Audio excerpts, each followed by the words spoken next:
Jonathan W. You are next, sir. Hello. Hi, good afternoon, Bart. How's it going? Yep. Good, good. Got a hand for us here?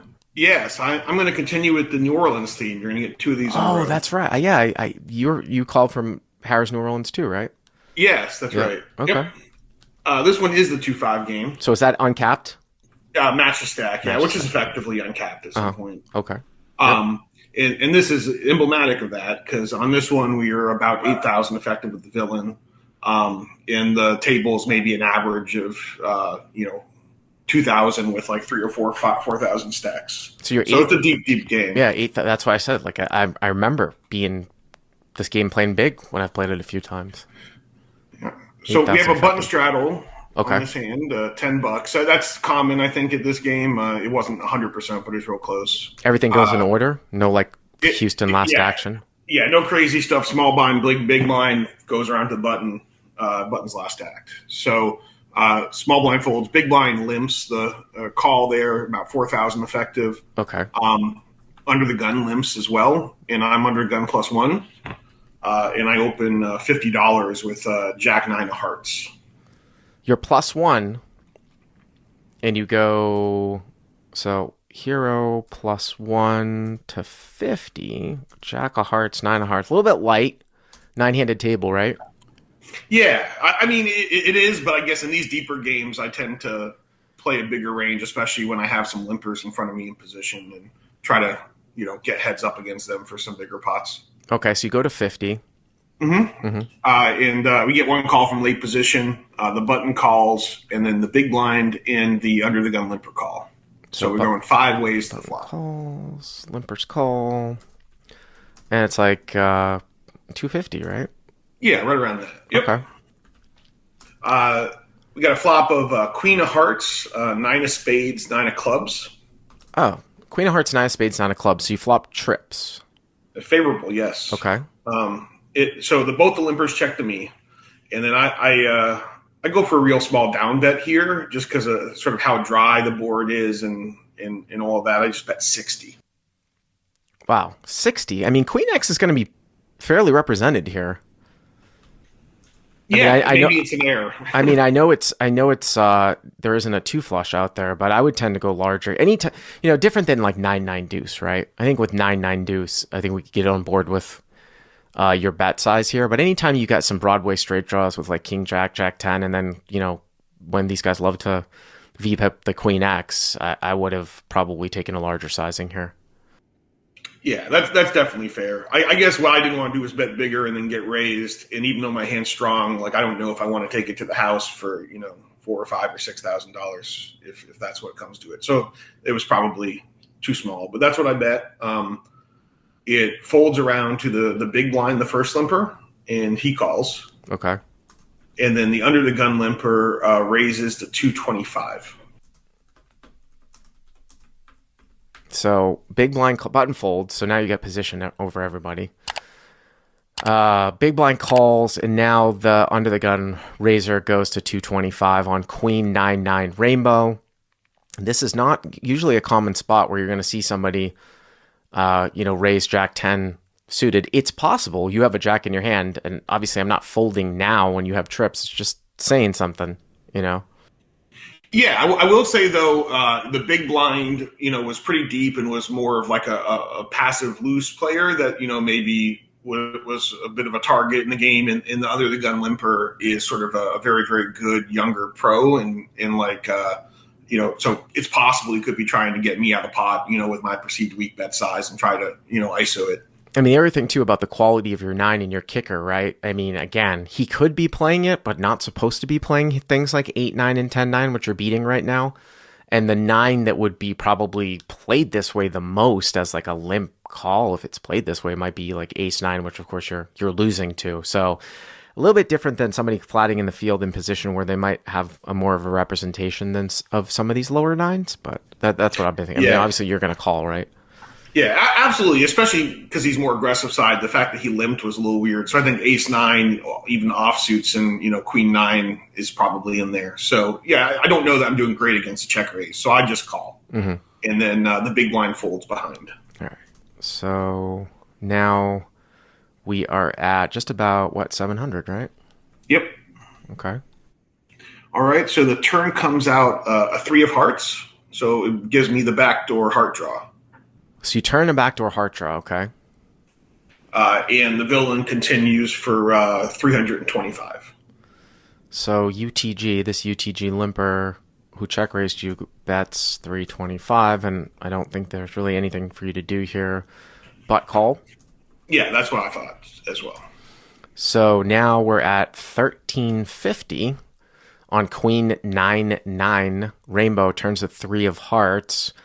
Hero, who is the pre-flop raiser here with the Jack 9 of hearts, now turns a flush draw with his trips. And now we're at 1350 here as we get to the end. Okay.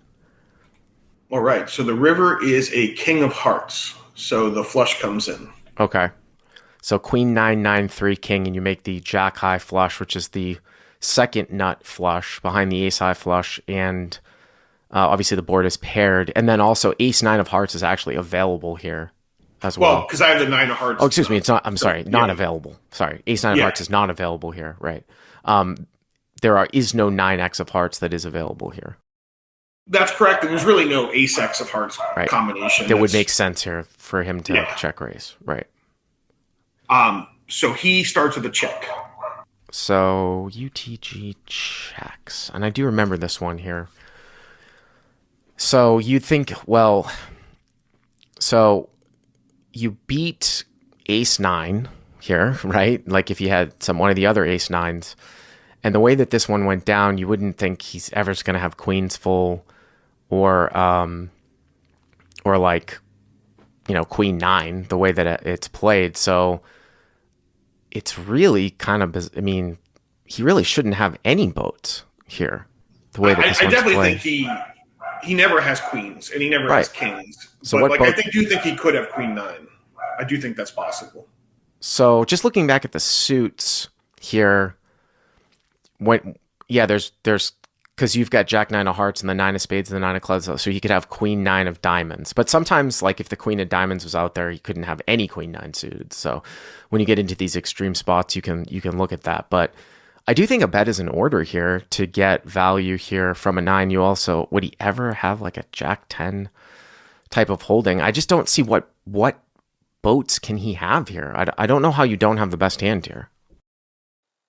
I think it's possible I don't have the best hand, but I think I just have the best hand a ton, right? So I went with a kind of beefy bet. I went with 850.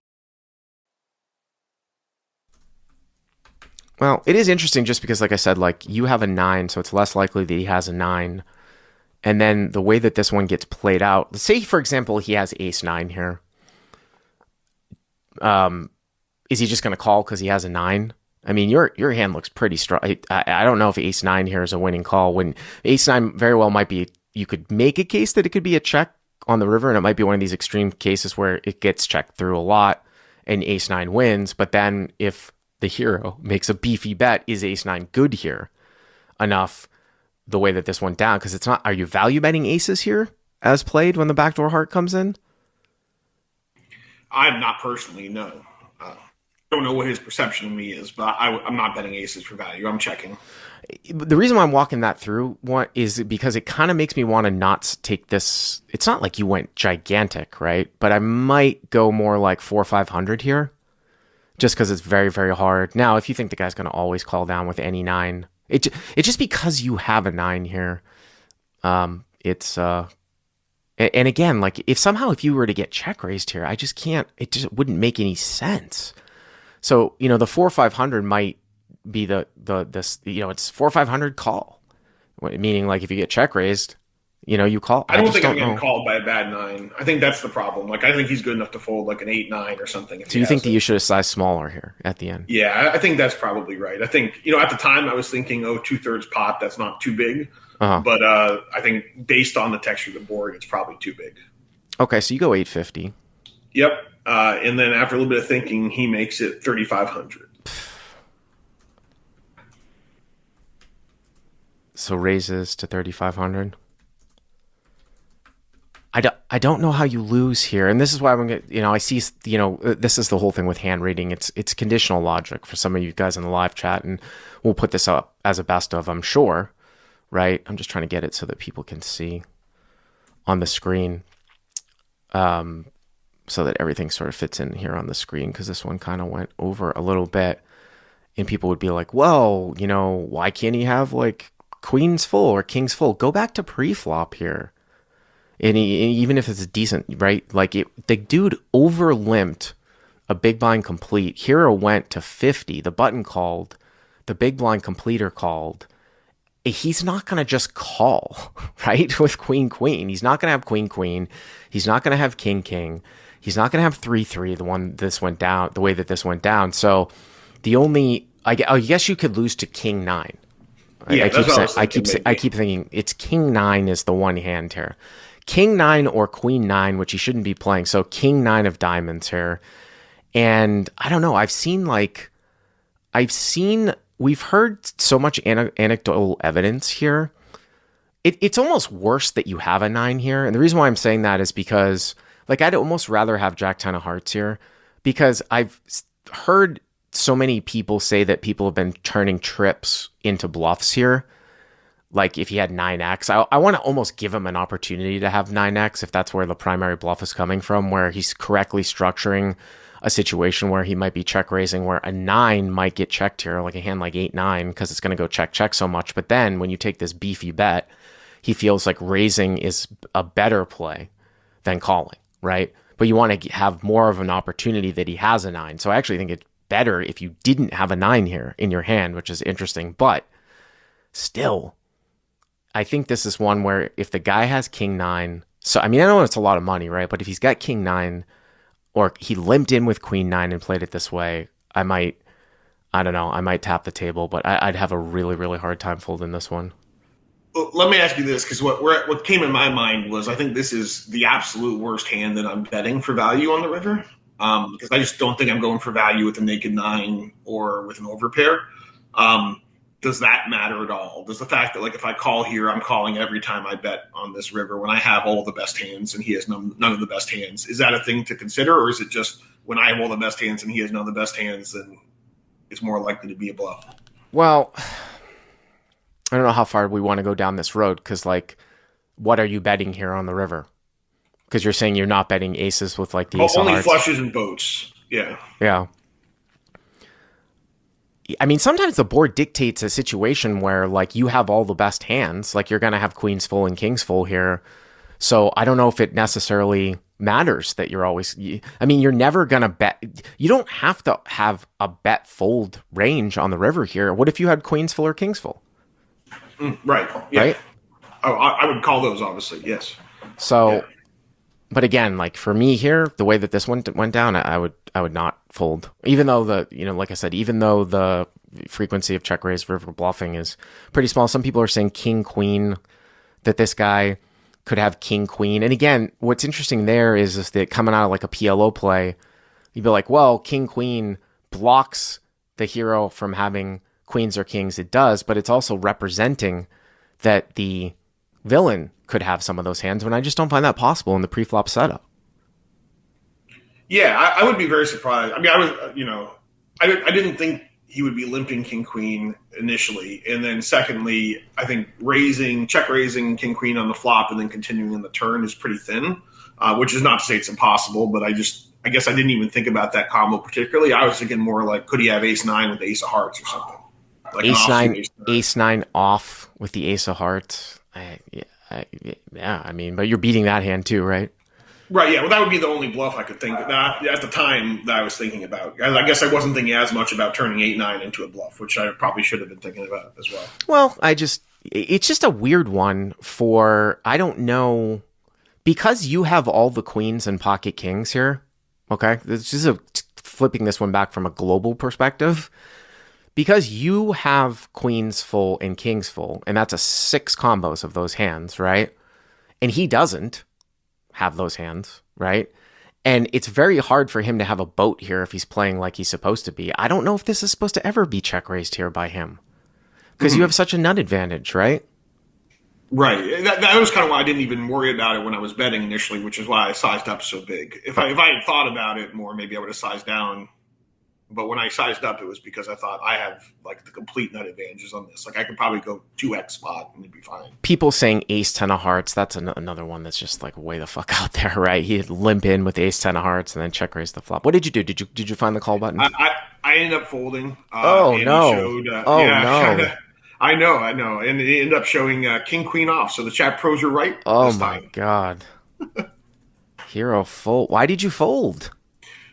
Ultimately, what kept coming up in my mind was this is the worst hand that I bet for value. And I guess I always just try to stay somewhat balanced. And so my thought at the time was, well, if this is the worst hand I bet for value, it should be my first fold. And so I didn't go much beyond that. And I think the analysis you added there was pretty. But like I said, real. can't you have hands that are the worst you're betting for value, but you're always calling based upon the texture of the board? Yeah, right. I think this is a unique situation where that's probably true. I guess normally I try to have some bet folds that aren't just pure air. But Yeah. yes, I think that's right. Interesting one. So he showed it.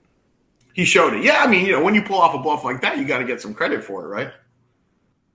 That's a ballsy fucking bluff because, again, like I said, we go back to and I think it has to do with the backdoor heart. Like, God, I don't know if that's ever really a good bluff because if you are not betting aces here because he might slow down because of the jack 10 and the backdoor hearts coming in, but he could easily have a 9, then you seem to have a very, very strong. It's almost like king queen is more of a call because it's blocking your thick value ish. You could go down the weeds with the texture here, but I don't know how many bet folds you're going to have if you're not betting for bet folds for value, right? If you're not going to have aces here. That's right. Yep, that's a good point. Yeah.